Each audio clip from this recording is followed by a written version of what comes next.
Hello my crafty friends, it's Terry from Veegstez Creates back with a follow-up video to my Flower Power gift box unboxing tutorial and project share video. If you haven't seen that one, which is where I share the contents of the kit and two of the different makes, I'll put a link up here for you and also in the description box below. What I've gone on and done from that is I've made 3 more projects and that's what I'll share with you today, along with how I've made them. So I really wanted to, obviously this kit is designed to make gift boxes, these Flower Power little gift boxes in 3 different sizes, but I really wanted to see how I could use the component parts in different ways to make cards with. So the first thing I did was I took this large hexagon, so 6 sides, and I cut this out using numerous different coloured card and paper from the kit.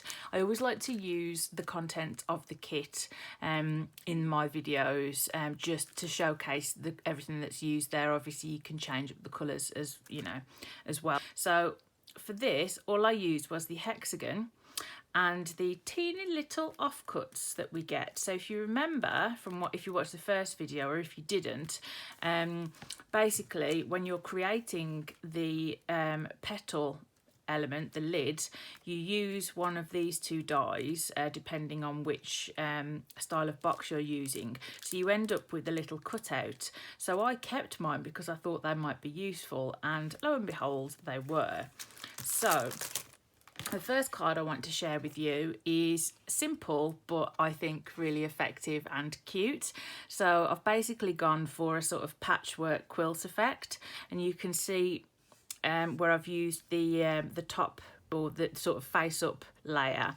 You can see it particularly on the textured Craft Perfect that it's got the little crosses in there which help you align the lid of the gift box, and I've gone for a sort of patchwork quilt / honeycomb kind of effect.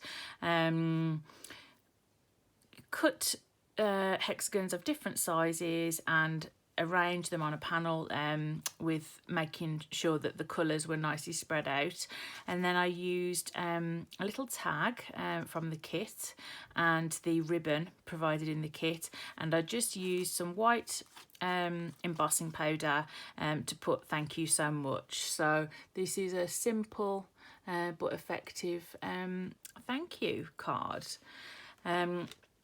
The second card I made was, because the lid is so beautiful, it's such a gorgeous flower, I wanted to make a floral make with it. So this is a 6x6 ivory card base, and what I did initially was use the spring green embellishment mousse.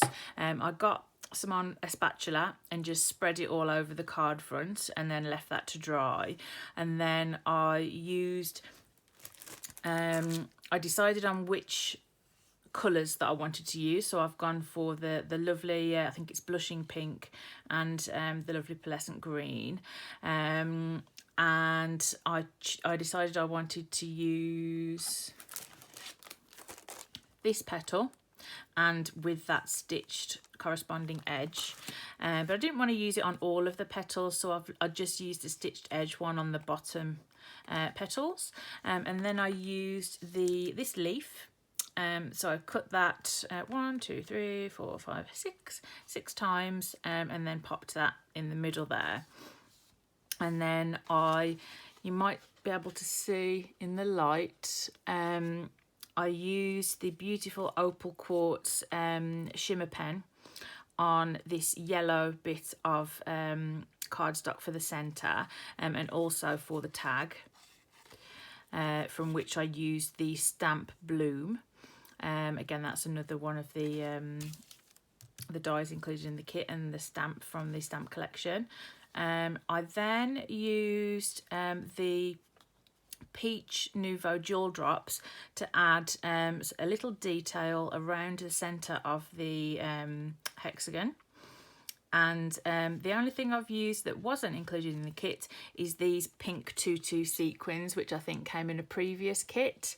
Now there is some slight warping to this card, and that's because I applied a liberal amount of texture paste. So if you wanted to recreate this card, I would suggest using your finger and getting a thinner layer so that it doesn't cause the card to warp. Or if you wanted a thick layer, I would suggest doing it on a separate piece of card, maybe a multimedia card or just a separate piece of card.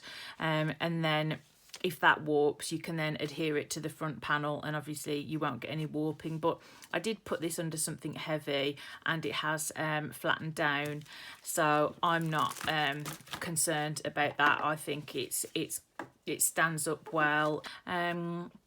So I really like that, and I think it's just testament to the versatility of Tonic's dies, the way that, you know, you can just use different elements in ways that they weren't originally intended to create beautiful makes. So that's my second project, a card.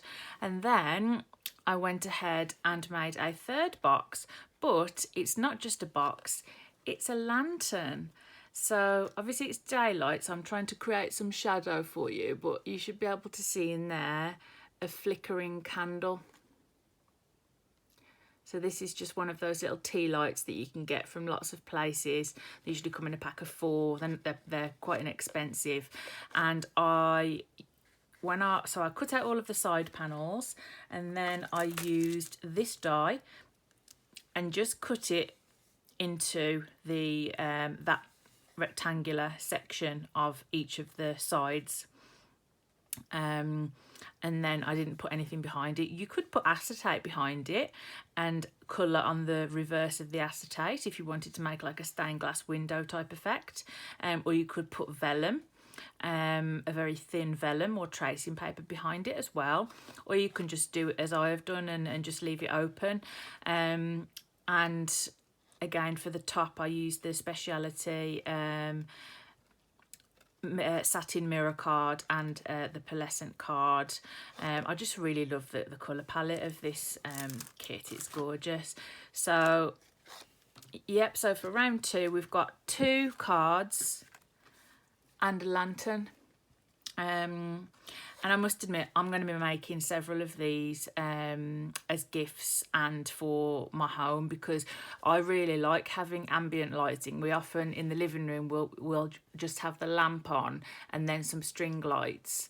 And you know, I think some of these little lanterns will be so lovely, you know, especially like at Christmas time. I mean, that can be used all throughout the year, but if you used like Christmassy type colours, like if you went for like blue and silver or red and gold or something like that, you could easily make this into a Christmassy kind of thing.